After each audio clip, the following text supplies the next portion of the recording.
Halo semuanya, berjumpa lagi dengan saya pada mata kuliah kita geometri. Nah, kalau kemarin kita sudah membahas tentang segi empat, kemudian jenis-jenisnya itu ada trapesium, kemudian jajar genjang, itu yang kita bahas kemarin. Pada hari ini kita akan membahas tentang jajar genjang yang sifatnya itu istimewa. Nah, itu seperti apa sih? Yuk kita lihat sama-sama. Nah, di sini saya akan untuk mempermudah dalam saya menjelaskan, saya akan menggunakan ini ya, Word, tapi kalian juga bisa melihat dari PPT yang sudah saya berikan, gitu ya.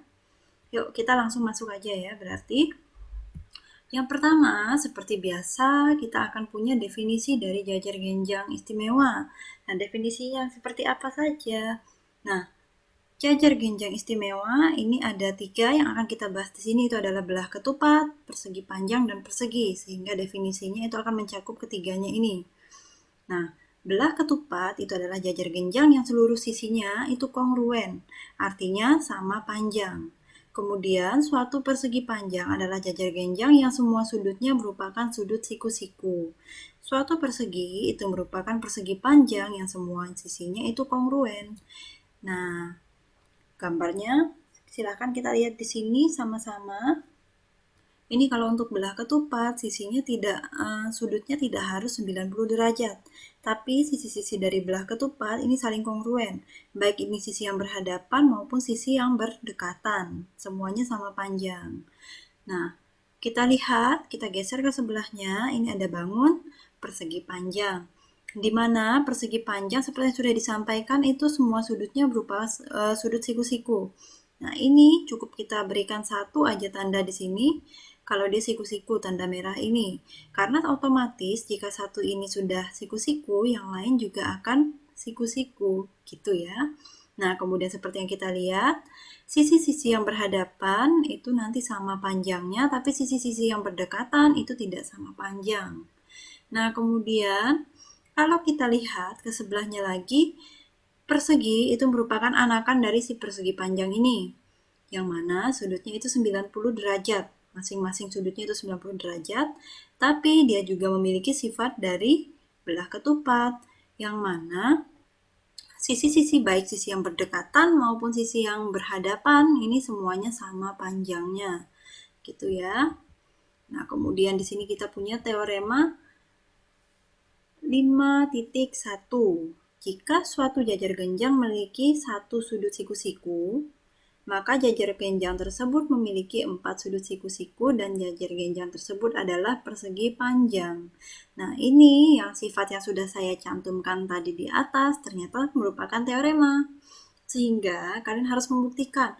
Kalau misalnya di sini saya berikan satu ini merupakan segitiga siku-siku, di sini juga harus siku-siku, ketiga sisi yang lain juga harus siku-siku, gitu.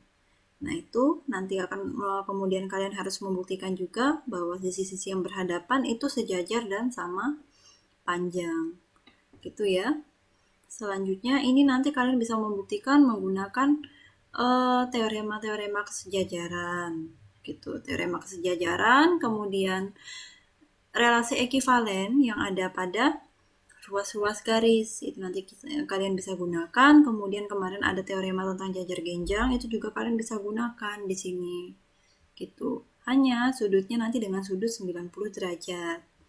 Selanjutnya, teorema 5.2 itu adalah diagonal dari belah ketupat itu saling tegak lurus. Diagonal dari belah ketupat ya. Jadi seandainya kita punya ini belah ketupat. Ini kita potong sudut-sudut yang berseberangannya, kita hubungkan titik sudutnya. Sehingga ketika dihubungkan, ini nanti titiknya harus 90 derajat diagonalnya. Kalau di segi 4 dan persegi, itu mungkin tidak 90 derajat. Tapi kalau di belah ketupat, dia harus 90 derajat. Nah, itu bagaimana kalian membuktikannya? Itu nanti kalian bisa menggunakan segitiga kongruen, bisa menggunakan segitiga siku-siku gitu ya. Kemudian teorema-teorema sebelumnya itu juga kalian bisa gunakan. Selanjutnya teorema kita yang ketiga itu adalah jika diagonal dari suatu segi 4 saling membagi sama besar dan tegak lurus, maka segi 4 tersebut adalah belah ketupat. Selanjutnya, nah ini teorema yang 5.4 ini yang akan kita buktikan. Ini kita kembali lagi kita akan dibawa kembali lagi ke relasi kesejajaran, di mana jika 3 garis sejajar itu memotong dan membagi suatu transversal menjadi 3 bagian yang kongruen, maka ketiga garis itu juga memotong transversal lain menjadi ruas-ruas garis yang kongruen. Nah, misalnya kita ketahui di sini ada garis 1, garis 2, dan garis 3 yang mana garis-garis ini sejajar. Kemudian, garis-garis ini dipotong oleh transversal T1 dan T2. Nah, di bawah ini misalnya ruas garis AB ini kurang kongruen dengan ruas garis BC. Nanti kita bisa lihat di gambarnya. Kita diminta membuktikan ruas garis DE ini kongruen dengan ruas garis EF. Masih bingung ya di sini ya, karena kan gambarnya belum ada ya. Nah, gambarnya ini seperti apa? Nah, konstruksi gambarnya kita menggunakan kasus umum di sini, di mana T1 dan T2 tidak harus sejajar. Jadi transversalnya bisa sembarang garis gitu dan tidak memotong L1 pada titik yang sama. Menggunakan postulat kesejajaran, misalkan kita ambil garis bantu T3 yang melalui titik A dan juga sejajar dengan T2. Kemudian memotong L2 dan L3 pada G dan H. Kita misalkan juga di sini ada T4 itu adalah garis yang melalui B dan sejajar dengan T2. Kemudian memotong L3 pada I. Nah, penamaan-penamaan nanti mengikuti akan ada di gambar. Nah, sampai di sini dulu. Apakah bisa membayangkan gambarnya seperti apa? Berikut ini gambarnya. Nah, ternyata gambarnya rame ya di sini. Nah, ini ada garis, saya jelaskan dulu ya. Garis L1, L2, L3. Kemudian tadi kita punya transversal 1 dan transversal 2. Yang kita ketahui kongruen itu adalah ruas garis perpotongannya A, B ini kongruen dengan BC. Yang mau kita buktikan DE ini kongruen dengan EF. Gitu. Nah, kemudian kan tadi kita tambahkan garis bantu ya, T3 dan T4.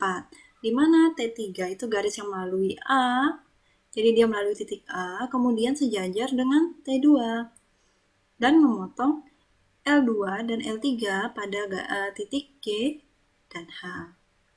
Selanjutnya ada juga garis bantu T4, yaitu garis yang melalui B, kemudian sejajar dengan T2 juga, memotong L3 pada I ini di sini.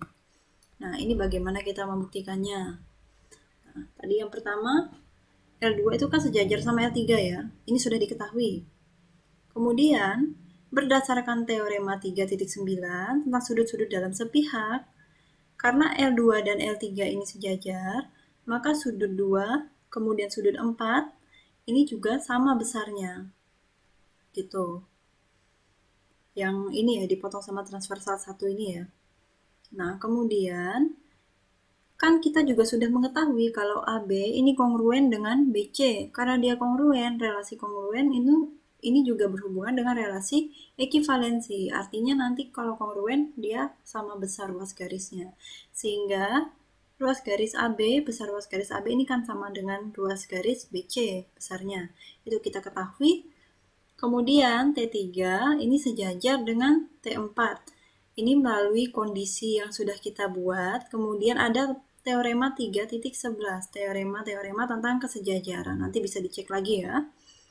Nah, selanjutnya menggunakan teorema 3.9 lagi, kita ketahui bahwa 1 dan 3 sudut 1 dan sudut 3 ini juga merupakan sudut dalam sepihak, yang artinya mereka ini saling kongruen. Nah, sekarang kita perhatikan segitiga A, BG, dan BCI. Nah, ini kalau kemarin kita memang belum sempat membahas ya, ada kekongruenan segitiga yang kita bahas kan sisi, dan sisi sudut sisi. Atau side, angle, side. Nah, sekarang di sini kita akan membahas ini ada angle, side, angle. Nah, di sini artinya sudut, dua sudut dan satu sisi yang diapit oleh kedua sudut tersebut itu masing-masing segitiga ini memiliki kesamaan gitu. Jadi di sini 1 ini sama dengan yang 3, kemudian besar yang 4 ini sama dengan besar yang 2, sama-sama kongruen gitu. AB ini kongruen dengan BC, sehingga segitiganya juga kongruen. Dengan postulat, dengan pernyataan kekongruenan itu angle side angle. Gini, akibatnya apa? AG ini nanti kongruen dengan BI. Ruas garis AG ini kongruen dengan ruas garis BI.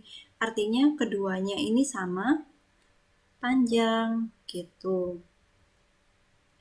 Nah, selanjutnya karena tadi yang ini yang sudah kita ketahui, L1 sejajar dengan L2 sejajar dengan L3, ini sudah diketahui. Kemudian dari konstruksi juga kita dapat T2 itu sejajar T3 dan sejajar dengan T4, ini juga diketahui. Sehingga kita peroleh segi 4 AGED dan segi 4 BIFE. AGED yang mana? AGED, kemudian BIFE, ini nanti adalah jajar genjang segi 4 ini.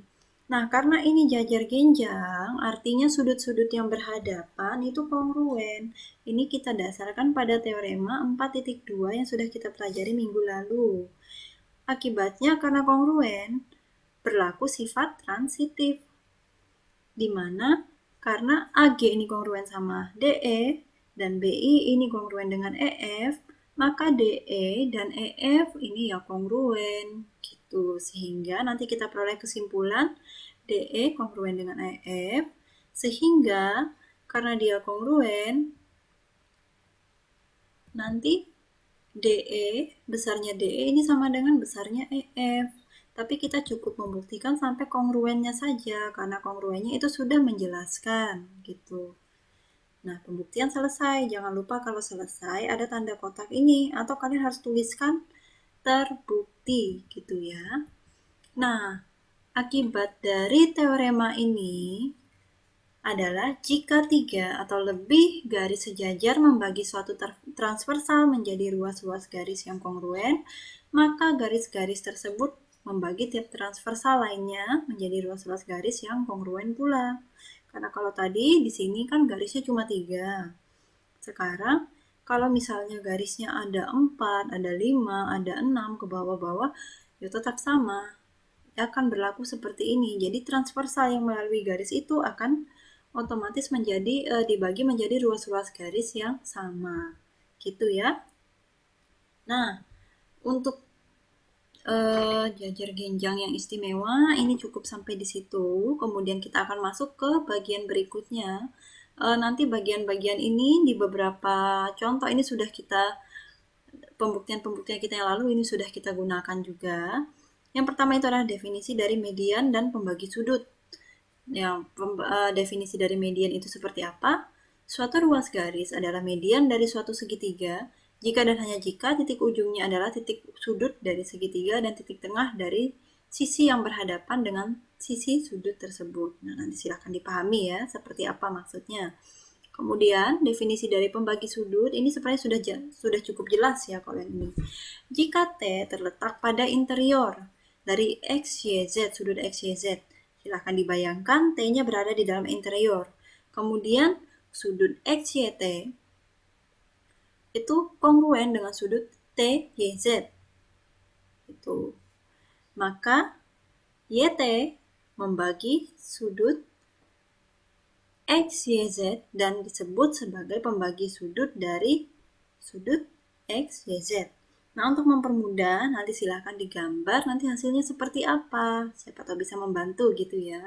Kemudian, ini ada definisi dari pembagi sudut dari suatu segitiga. Kalau yang tadi ini kan cuma pembagi sudut tok ya. Nah, sekarang untuk suatu segitiga, ini adalah suatu ruas garis. Itu merupakan pembagi dari suatu segitiga jika dan hanya jika ruas garis tersebut membagi suatu sudut segitiga dan titik ujungnya merupakan titik sudut dan suatu titik pada sisi yang berhadapan dengan titik sudut tersebut. Saya rasa sudah cukup jelas ya. Di sini cuma ada dua teorema. Silahkan